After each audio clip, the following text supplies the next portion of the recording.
This is Founders Games Metaverse Rounds. Welcome to the Founders Games. The biggest growth stage challenge on the planet with $6 million award. The collective intelligence of 250 VC investors evaluated over 3,000 applications of growth stage companies. Only 60 made it to this third round. Thrilled to be here. So great to be a part of Webital. All of them are superheroes. They are saving the future of the humankind by generating social and environmental impact through their exponentially growing innovative businesses.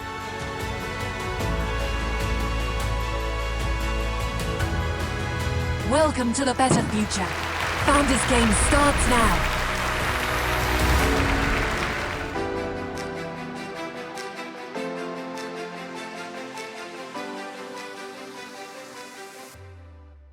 Hello and welcome. Such a pleasure to have you all as part of today's vertical on new materials of the Founders Games third round in the Metaverse. And I would love to have my co-jury members joining us now. And we all together are going to be scoring the 3 founders who made it to the third round. And hopefully we will select one to move next to the semifinals.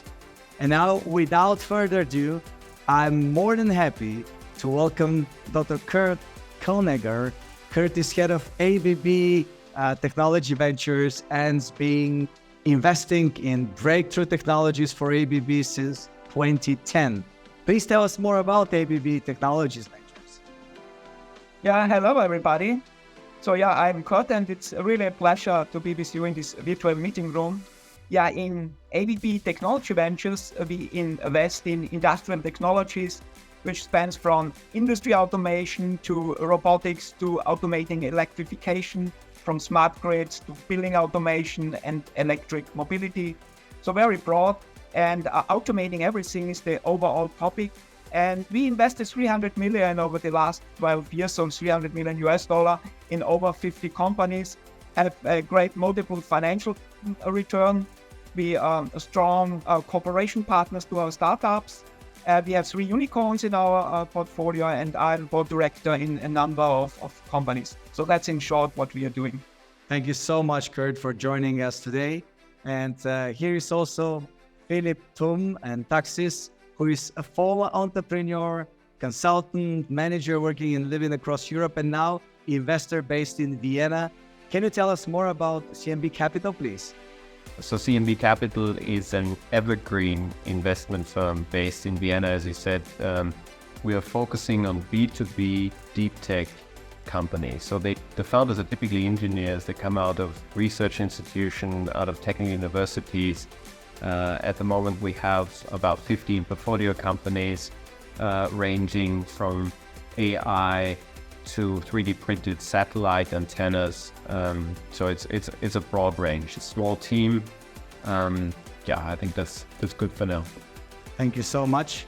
And I would like to welcome Marcel, managing partner at Brightlands Venture Partners, who has over 20 years experience in venture capital. Hello, Marcel. Pleasure to have you again with us.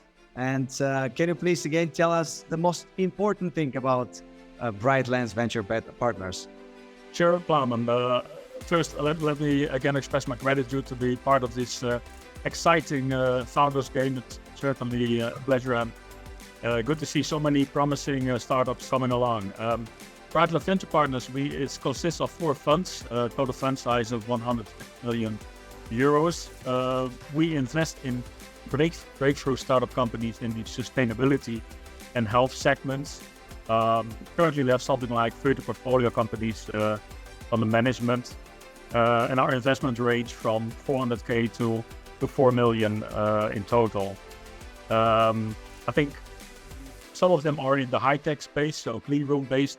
Others are production-based companies, which is quite unique for PC companies. Our largest company was the largest startup in Europe, but that was in terms of length, 400 meters of length.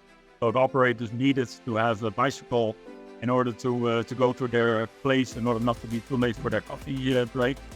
And we had some nice exit to blue chip companies like Akida, Lonza, Russev, Leondel, Marcel. So real great. Thank you so much. Such an honor to have you all with us. And I'm sure that your feedback will be phenomenally important for the founders that we will see today. Thank you, Dr. Russev. As your AI co-host, it's my pleasure to introduce the rules before we move on to the first founder. The jury shall evaluate the top companies in this vertical and shall select a winner against 6 equally important criteria. 1. Business model scalability, market adoption, and timing. 2. Uniqueness of the idea. 3. Team capacity. 4. Funding and financing. 5. Leadership and personal qualities. And 6. Impact factor. Is the company generating social and environmental change? Each criteria brings up to 10 points, so the maximum a company can get from each jury member is 60 points. Only 5 of the semi-finalists shall reach to the final round and win a share of a $6 million award. Let the Founders Games begin. Participant number 1. Let's see who is in our backstage. Hi, my name is Rob. I'm the founder and CEO of Terro. Great to have you with us. Let's give you your superpower avatar suit, and we all wait for you to start pitching in front of us. 60 seconds, pitch starting now. Do you know the beer you drink can help the world replace microplastic in water and food? My name is Rob. My company Terro has developed a patented and proprietary technology that can convert agricultural waste into bio-based polymer to end microplastic. We are the world's first and only bio-based solution to replace the fossil-derived polyvinyl alcohol, which is known as PVA. In fact, Unilever and Anheuser-Busch InBev have co-funded us to create the world's first 100% bio-based detergent and laundry pods made from bio-waste. We have shipped our product to clients in the US, European, Japan, and China, and the list is expanding. In fact, we have acquired 66 interested customers in this year alone. If you want to build a green and safe future for your children, please join us. Let's drink more beer and reduce more microplastic together. Thank you. Ready for Q&A. What is the main barrier and how could you overcome that to grow much faster, to scale much faster? We are intending to work with existing manufacturers that have plastic manufacturing equipment. So either we can license our technology or joint develop with them. And in fact, our technology can apply to the existing plastic equipment, which makes the easy adoption for our partners and help us to scale up. For me, regulation is an important issue. I noticed in your presentation, which I liked a lot, the applications in food and in the contact lenses. And I was wondering if from a regulatory perspective, if the polymer that you are using is allowed for that. So is it naturally occurring in nature? And if not, what kind of regulatory path is needed? The first applications that we are aiming for is this detergent and laundry pods. And this requires no FDA or GRAS regulations whatsoever. So that will be an easy approach for us to acquire the $5 billion detergent and laundry pods market. Afterwards, we're going into the secondary packaging market, such as paper coating, paper binding. That requires no regulations either. Obviously, moving forward, we want to get into the industries that are easier, that are harder to get in, higher barriers, that might require FDA or other type of regulations. But that is down the line once we have conquered these ones in the first place.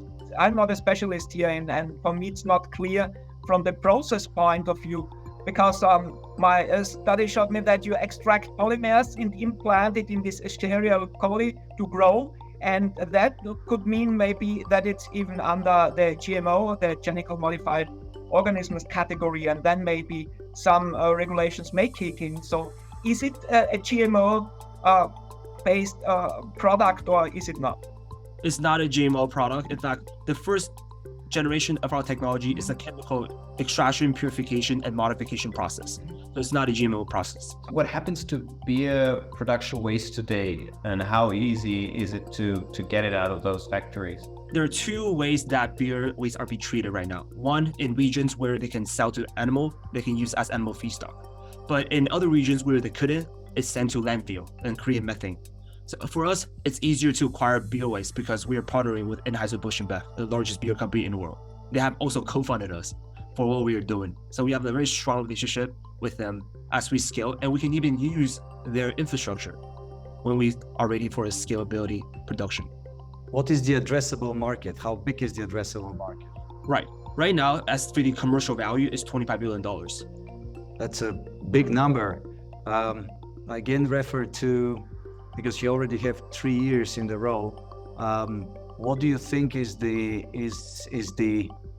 event that could help you scale up to match such a huge market? For a R&D company, deep tech company like us, we have spent a lot of time developing technology and also relationship with the B2B companies.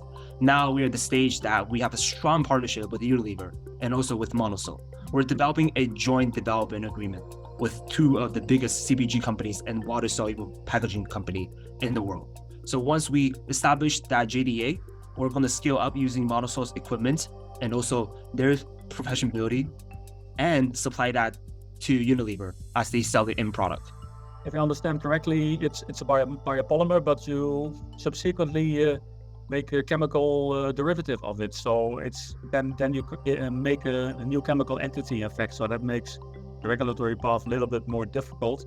Could you comment on what kind of biopolymer this is? Because there are a lot of out there, but is this another route to an existing biopolymer? So what is the biopolymer? And the second question is, in your financials, you indicate that the cost price will be reduced 20 to 30%, but it's not stated on what scale and with which biopolymer you refer to. So please explain at what scale you refer to and also what scale you are currently working on. We're not making an extension on existing polymer. We're creating a new polymer that is hydrophilic, not hydrophilic, to replace PVA. And the polymer that we use are starch, protein, and these type of natural derived polymer that can be easily modified and processed on the existing machines. And right now we have a profit margin between 50 to 60%, pretty good. And once we scale up, we intend this margin will increase while our cost will decrease by the production value. Do you have the scale to produce? Right now we have in-house a capacity of 10,000 tons that we are continuing to supply to our partners. And when the demand becomes higher, like what I mentioned, we intend to partner with our partners to use a joint development process, leveraging their expertise, their machines to scale up. But Robert, 10,000 tons capacity, but what is the current scale, what Plamen asked? Right, so 10,000 tons is the machine that we have in-house, and we have been supplying that batch by batch to the clients that have been purchasing our resins. And these are the resins that we sell to our partners. It's like plastic resins, but made from bio-based material. How easy is for you to scale up, and do you expect that your partners will produce and you will be only giving them the IPs? What is your road to a billion company? There are two routes we're aiming. One is licensing. That will come much faster in the long run. Another one is joint development, which we can still produce these resins in-house, supply the resins to our downstream partners such as Monosol. And then Monosol will make into film and deliver to Unilever. So these are the two routes that we can eventually take. I think you may have problems to keep focus. So what will be your focus application in the next 4 years?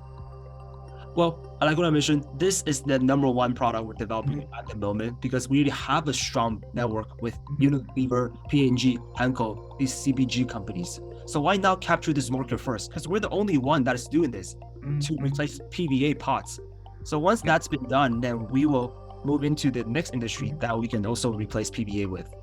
The moment of truth. Direct feedback from the jury. In general, I think it's a great technology. I have seen similar technologies as well. So from that point, it's maybe not completely unique, but the application range is broad. I think it addresses a real problem. So that is significant, I think, especially from an environment point of view. And I would hope you can even scale up faster. You have a risk because you have an indirect business model where you are depending on partners, which is a risk at a certain point. And I hope you get enough people fast enough that you really can stand out and position you in the market, because there are other companies who are doing similar like Sunflower or Lactives. So I think you know your competitors in the startups, and you have to be fast, I think, here. But I like it, what I have seen, and I think it's really good. Is it possible if I could address the concern? Yeah, Please. sure. Yeah, so you mentioned Exemplar and Lactives. We know them very well. Exemplar, they're making microcapsulation, and they're using, I think, pea protein in the space.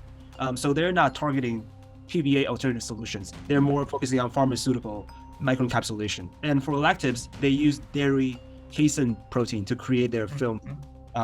Obviously, it's very expensive for them to scale up. We have not seen a good commercialization plan in the past couple of years from them. So they're out of the playbook, which leaves us the only ones that's trying to replace PBA. Remember, that's the primary polymer we're trying to replace, not other type of PET, PP, or PE. Thank you for the great comments. Thank you, Philipp. I'm by no means an expert in your field. My impression is that if this works out on the impact side, you should be scoring quite highly. I heard there's some doubt on how the product in the end is going to be rated in terms of regulatory affairs, and I would recommend that if Europe is a market for you that you want to address, and InBev as far I know is headquartered in Belgium, so I guess they would want to work with you here, that you really sort out these regulatory questions if there are any. I also think that if a company of the size of InBev is serious about this, I would maybe use them to go over the next 18 months and scale with them. They have funds, as far as I know. They have a sustainability fund also in the family that stands behind them. Maybe that's a way to kickstart things for you. Robert, I like the energy you radiate and the enthusiasm that you put into the company. It's certainly an interesting area that could have a good impact. But I must be honest, I have my doubts on, let's say, the focus. The focus is on the lower market segments, which you understand you want to reach a certain scale. But my impression is that the higher margin segments will not be feasible or based on regulatory issues. So that limits more or less your exit acceleration. But for the rest, I like the presentation. Growth here should be in focusing in one vertical which will help you skyrocket, and that's where I believe also our Webital network can help you, but you need to identify it very clearly and then again to work with the regulations as far and as much as possible. With that said, we will just now showcase anonymously one of the jury's scores.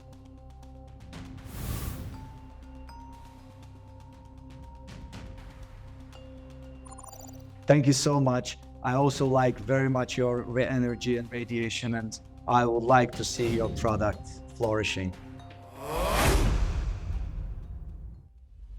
Participant number 2. And now, let's see who is in our backstage, our second participant today at the new material vertical of the Founders Games third round. Hello, everyone. My name is Yingjun Liu. I'm from Porotech. Such a pleasure to have you with us, Yingjun Liu. It's let me give you your superpower avatar suit, and we all wait for you to hear your story. Porotech's game-changing dynamic pixel tuning technology offers an entirely new approach to full-color micro LED displays that simplifies and improves the design of display and optical systems. 60 seconds pitch starting now. We are a semiconductor technology developer. Our root technology is porous electronics, which is based on disruptive porous gallium nitride materials. Our porous gallium nitride products is currently used for micro LED applications, which is considered as the holy grail for the whole display industry. On our platform, almost all the existing approach towards full color can be adapted, like monochrome with the color combinators, or vertical stack, or even the quantum dot. Beyond that, thanks to the PoroGaN's superior material property and functionality, it enables our unique approach, which is all the three primary colors, especially the difficult red color for conventional technology, to be made with the same gallium nitride material and integrate on the single wafer. This kind of platform not only offers scalability for mass production and flexibility for process upgradation, but also simplicity for system integration and resilience for supply chain. The porous structure reduces strain in the gallium nitride, but is there also a major negative effect on the induced porosity, maybe in terms of stability or structure or whatever? So are there only positives or also negatives? In terms of reducing the strain by the porosity structure, this is for the overgrowth LED. However, so the most advanced technology to binding the LED with the IC drive is directly expose the porous on the top, which means we separate the substrate from the porous layer, which actually this porous layer enhances the separation. Could you tell us about your market entry experiences, specifically about the customer projects that you have at the moment? We started to explore the market from the conventional LED market. By that time, in 2019, the conventional LED market was saturated. Then we started to explore the UV, VCSEL, and micro LED. Finally, we pinned down to the micro LED. So we spent 6 months in 2020 to scale up for the porous process. In 2020, we used the micro LED. We quickly entered the micro LED by tackle the problem of red LED. Then based on this red micro LED, we developed the red LED panels. Then even beyond that, we, based on this kind of development principle, we developed the tunable color from the single pixel. We can emitting the red, green, and blue. Where would you see first implementation and where do you see the fastest growth? Our ultimate way, target is to accelerate the launch of AR world. So, however, because this micro LED sector needed a move from multiple players, so we entered this micro LED display by the first is the large size TV and the signage, and the second is the small size, the smartwatch, and ultimately in micro LED display. I want to come back to this competitor question on, because if I look to some papers, I found Saflux, and Saflux is reporting something in their papers very similar what you have. So I mean, porous gallium nitride on micro LEDs, and they look even more advanced. So are you still technology leader in that game, or are you falling behind? How do you see that if you compare to your? This porous electronic will not only enable the micro LED, but also very wide applications. So the Saflux using the similar approach to generating the porous scan. However, they choose the applications using the porous scan as a template for quantum dot micro LED. This area actually is struggled to find the market fit between the large panel and the VR AR glasses. Another problem from the quantum dot LED actually is the stability. So currently the market common sense is for the micro OLED will dominating the VR and quickly become adapted by many panel makers. And the micro LED based on gallium nitride. You're raising $40 million US dollars. What are the user proceeds? So where will you be using it for? To launch next year, we mainly have the two stream of product. One is the epi, micro LED epi wafers. This kind of will cost us to do the epi, mainly the epi. It will cost us 6 million, which is leading to kind of per year is about 84 1,000 wafers, 4-inch equivalent.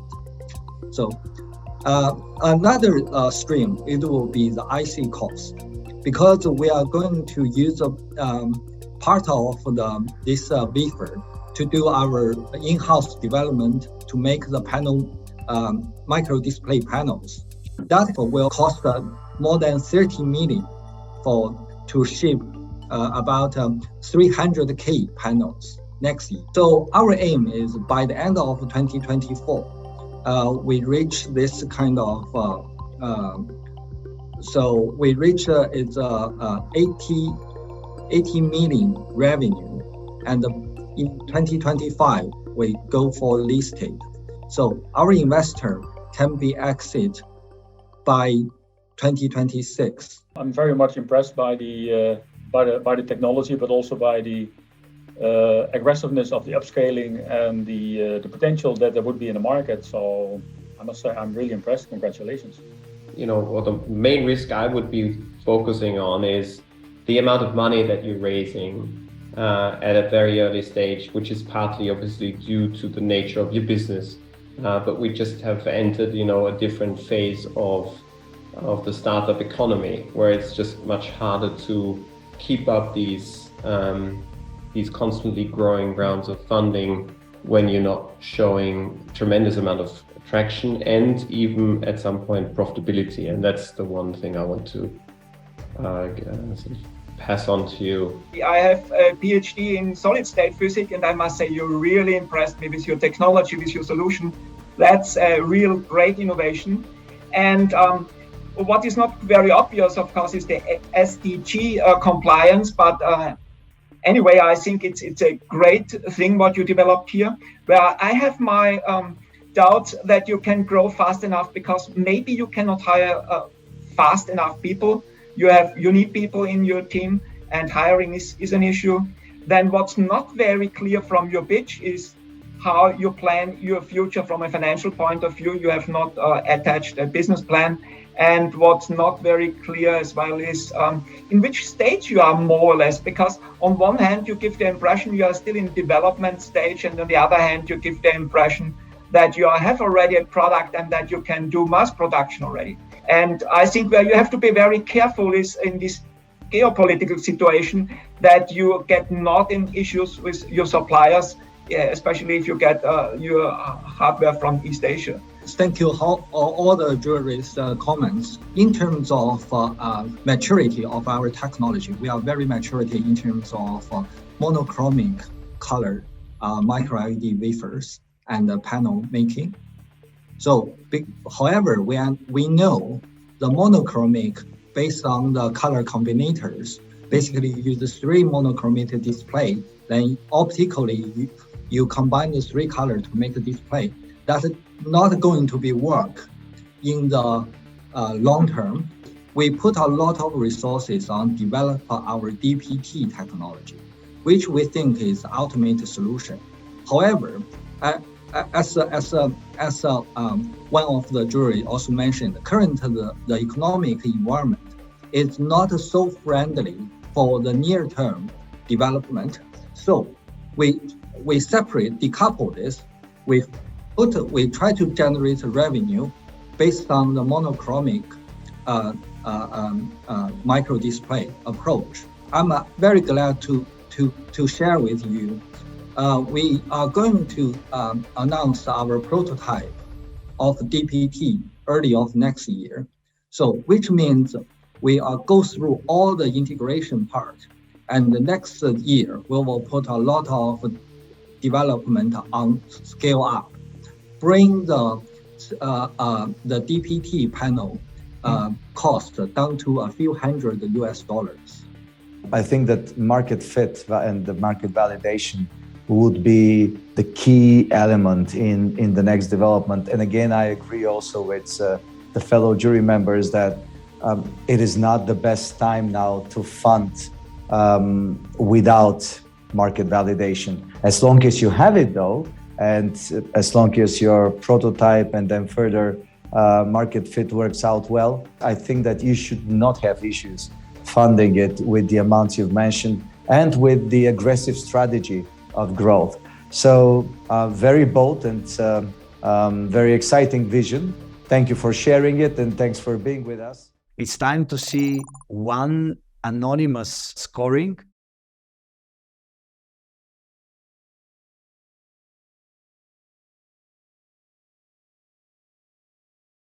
Thank you so much.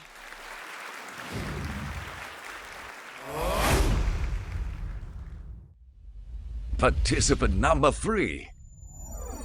And now it's time for our third participant in the third round of the Founders Games vertical on new materials to present in front of the jury members. Let's see who is in our backstage. Hi, my name is Daniela Terminel, and I am the CEO and co-founder of Elephant in the Box. It's such a pleasure to have you with us, Daniela. Let's see what is the elephant in the box. But before that, let's give you a superpower suit for our avatar experiences, and we are all waiting for you.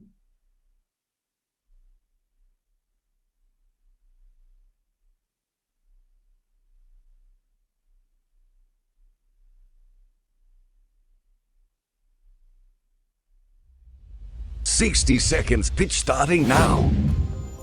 We are experts in honeycomb structures. Our patented technology, host patented technology, allows products to be better, to perform better, to be much more sustainable as it's 100% biodegradable and has savings throughout the supply chain. Our model is really focusing on technology, right? We develop new patentable use cases for honeycomb structures, and then it's simple. We sell the component and the right to use our technology to other manufacturers and distributors like IKEA and so on. Today, we have generated $3 million in revenue, and we're super excited to share that IKEA was visiting our factory this week, and we were already approved as a supplier for this component. So we are waiting for the first PO in early next year. Next year, we're also planning to be profitable, and we are planning to be above the 100 million revenue by 2026. And of course, as a technology company, it's all about the use cases and the patents that we develop. We have so far 4 products that are ready to go and to be filed, including the first one outside of the furniture industry, which are the bricks that you are seeing there. Ready for Q&A. Can you give us an idea about your IP? So you said you've got some protection there. How broad is that, or how hard is it for the next best to do the same thing? Our current patent is a utility patent for the use of honeycomb structures for upholstered sofas and bed foundations. It's pretty broad because it is a utility patent. Apart from the patent per se, the machines that we use have been customized by us. So we found out throughout our 2 years operating that really replicating the height, especially that we can achieve with the honeycomb, has not been as easy, right? And even companies like IKEA or even Tempusili have been trying to develop and haven't been able to do it. So our goal is to continue developing these utility patents and keep that protection going. I still have the feeling there's a quite strong limitation for this kind of technology in design variation. And yeah, you can vary maybe material of the colors, but not much more than that. Can you elaborate on that a little bit? The material is basically designed to give you the structure of the core itself. The shell, the outside shell, it depends on the product. Right now, we have our product, our design is based on fitting the product in one box. We are working with some partners and German retailers that would like the product to fit in 2 boxes. So we have a different design there. We have another product for the sofa that has an elevated sofa. So that's elevated from the ground. So our edge is that we have the R&D in-house. We do our own R&D, and we're able to change the design of the product based on the needs of the customer. Actually, in our conversation with IKEA this week, they are planning to have like the shell or the core of the host material, our honeycomb material for the structure of their sofas, and change the armrest, have that compatible with a numerous armrests to give the customer alternatives of different designs for the product. But my question is the honeycomb structure based on cellulose without any chemical derivatizations, or is it purely ecological safe? And my second question is, what about the reusability? In your description, say that you have moved around in New York a lot, so I can feel a lot of sensitivity there will be very difficult. But can you really unfold and fold this 10 times without losing the structure or the stability? So the first one is absolutely yes. Yeah, we have the certification, and it's just cellulose, 100% biodegradable, and the paper has all the certifications of like the forest and being good paper. So it's 100% biodegradable and no chemicals in that. In terms of the usability, I can tell you firsthand, right? Like I've moved 4 times in these 2 years, and yeah, you fold it and unfold it really unlimited times. It's that's the beauty of the honeycomb, right? Of the technology. It's really durable, very light. It takes a lot of weight, and you can just pack it. Of course, the cushions won't fit inside the armrest as they came before, but they definitely just put it on the straps that will give you, and all the components will be inside the armrest. So you can move and you can put it in your car, in whatever car, and you can move it with you. So firsthand, I've attested, the usability of this within the last 2 years. And that's also why we can offer a lifetime warranty. The honeycomb, it's almost impossible for it to really break. If anything, you'll have a dent in the top of the structure, and if you compress it again, it will recover its shape. So it's really, its life cycle is really long, and we've done a lot of testing with that as well. The addressable market here depends on the number of patents you're going to be having during the years. So far, you have patented the use of honeycomb in sofa. Is that correct? Sofa and bed foundations. And this is your first addressable market, which you already mentioned, working potentially with IKEA and some other of these large-scale producers. And then you're thinking of going into more areas, which most probably you will be reluctant on sharing before you have patents. Yeah, correct. The applications are really huge, right? And if we just focus on the furniture market, worldwide, living room and bedroom are $350 billion. And assuming that the percentage of the component, right, the structure for the beds, and that is around 15% of it, we're talking about an addressable market of like $50 billion just with the current patent, right? When we add other patents, addressable market is bigger. And this is why for us partnering, at the beginning we wanted to be a technology that was only for us. And the reality is that we now want this technology to be out there for everyone. We want all the manufacturers, big and small, all the brands to have honeycomb. Why? Because we want to stay ahead in terms of the uses of honeycomb. So, once everyone knows honeycomb as a material, we can become the Gore-Tex for clothing. We can be the material for furniture, and they can be the same thing for construction, right? Because the design and the science behind it has a lot of attributes that we can really address. But for now, even if we just focus on this furniture market, living room and bedroom, we are talking about, like a very large amount. As far as I understand, your revenue has been generated so far through production, and you're now pivoting into licensing. Is that correct? That is correct. Did you do a real thorough freedom to operate search, hopefully by an independent agent or by an expert IP agent within your own company, but was that done? Otherwise, at a certain moment, you generate revenue so that someone comes who either blocks you or asks a ridiculous license fee. Yeah, so you're asking if we have someone on the IP experts on our team, or that we are sourcing that part? Mm-hmm. Yeah, either an internal IP expert or hopefully an independent patent counsel that looks into it and gives an independent view. Yeah, we work with a firm that has been guiding us, an IP specialized IP firm that has been guiding us and was the one that did it. But I think that part of the team, part of the user that we have to bring, or the competitive skills that we have to bring, is an IP, right? Because IP is core to it, which is another one of the reasons why we're racing, right? We need to bring a couple of key hires on the revenue side, so we can put the product out there, but also make sure that we have it protected with outside counsel, but also with inside knowledge. Licensing and with this channel partner strategy, I think you're depending your growth quite strong on your partners.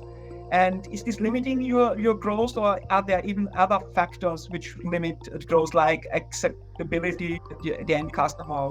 Can you say what is really limiting your growth? How to overcome it?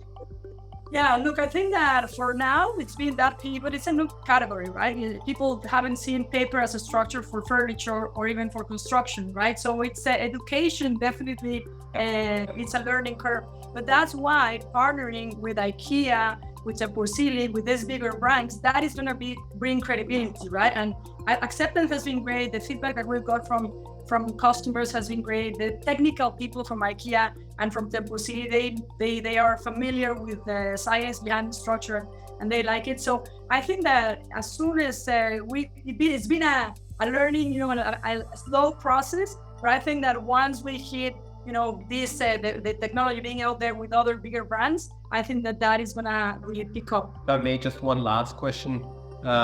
That is on the revenue development. You had a bit of a dip this year, if I read this correctly, and you want to go to hyper growth next year. Can you say 2 words about that? Absolutely. One was on purpose. All the D2C expenses and unit economics were not working with all the changes that were there. So we decided to really minimize any spend, knowing the revenues were going to go down as we pivoted and work on the pipeline of these bigger accounts. The reason that revenues can grow fast going forward is it takes time, like 2 to 3 years, to go to a full implementation, the potential of each product.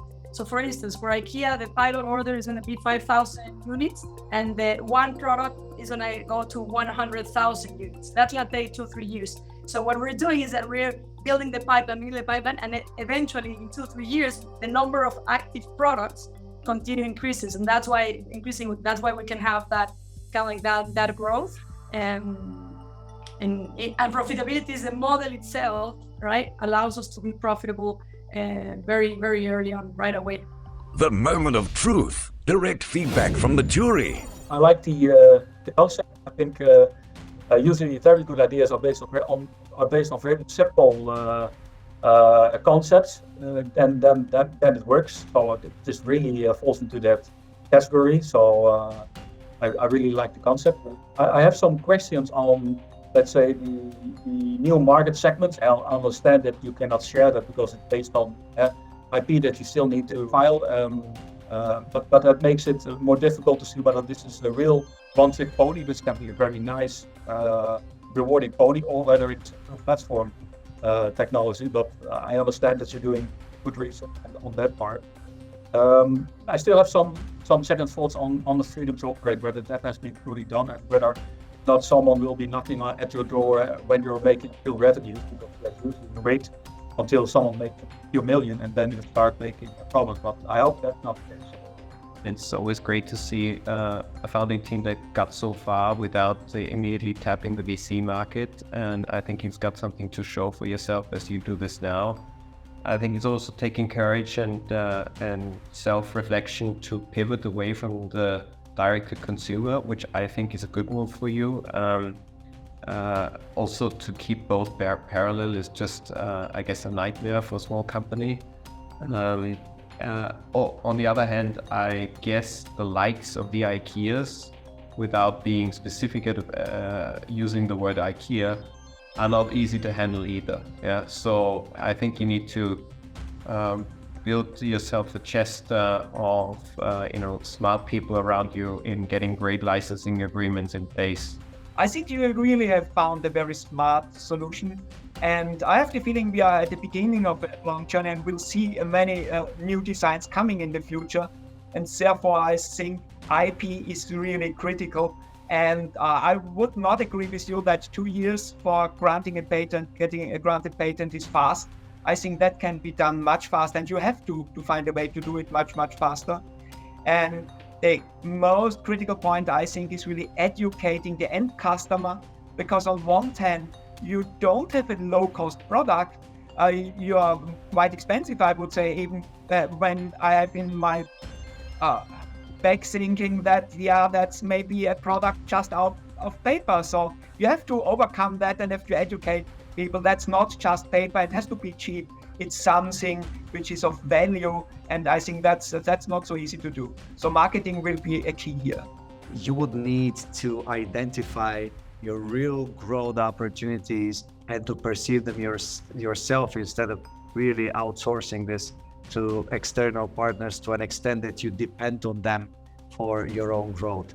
So you have to identify that. But overall, I very much like the product, second, the pivoting that you have done into licensing, and third, your energy as a team and as this wonderful new usage of biodegradable materials in the furniture industry. It's time to see one anonymous scoring. Thank you so much.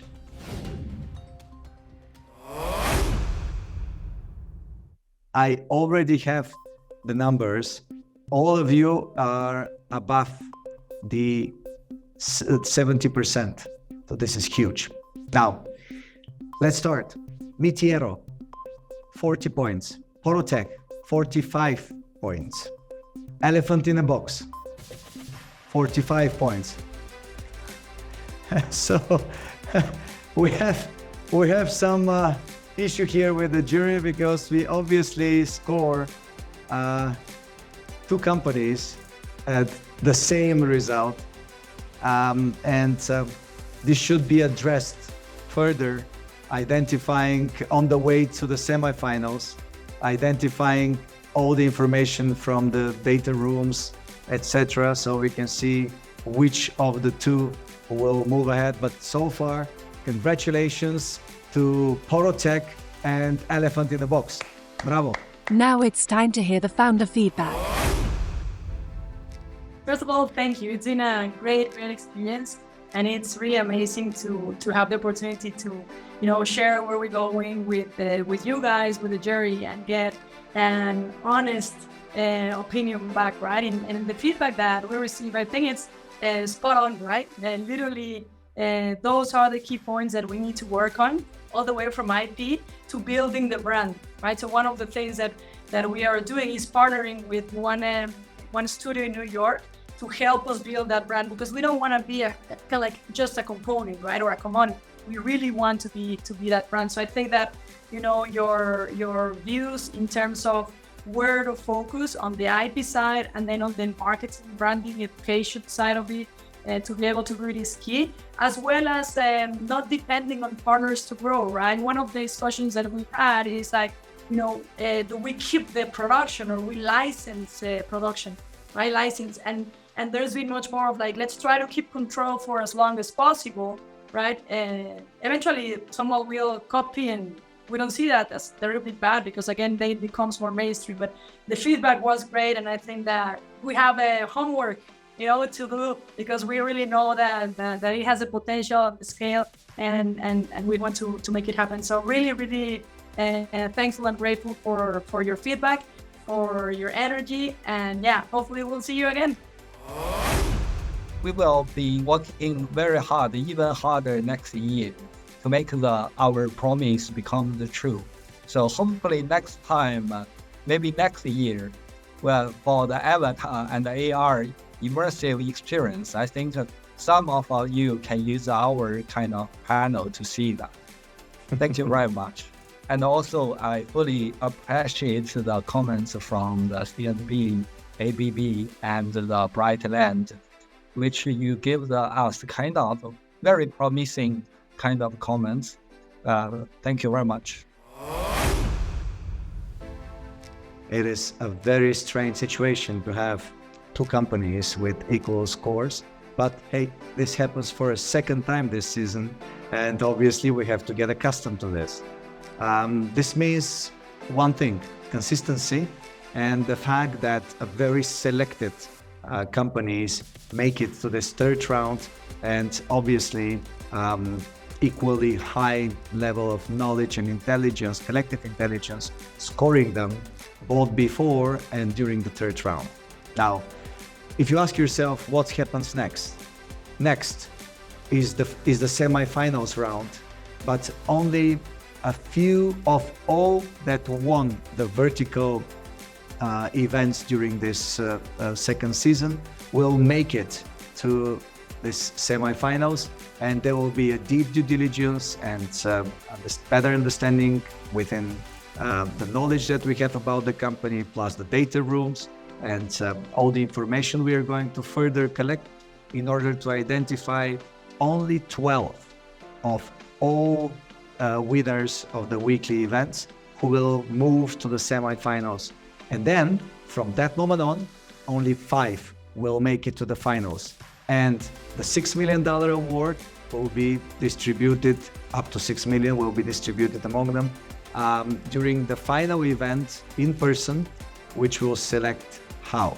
So saying that, I'm very grateful to everyone who has been with us and look forward to see the winners on the next level, and looking forward to see also the rest as part of our upcoming Founders Game seasons, because there is no stranger here, and definitely the idea is that if there is a pivot or if there is a proof either of market validation or else in any of the factors that we are scoring, then everyone can further continue and score higher. So building this long-term relation with the juries and with the Founders Games and Webital ecosystem is only of value. So thank you all, and see you at the next Founders Games. Thank you.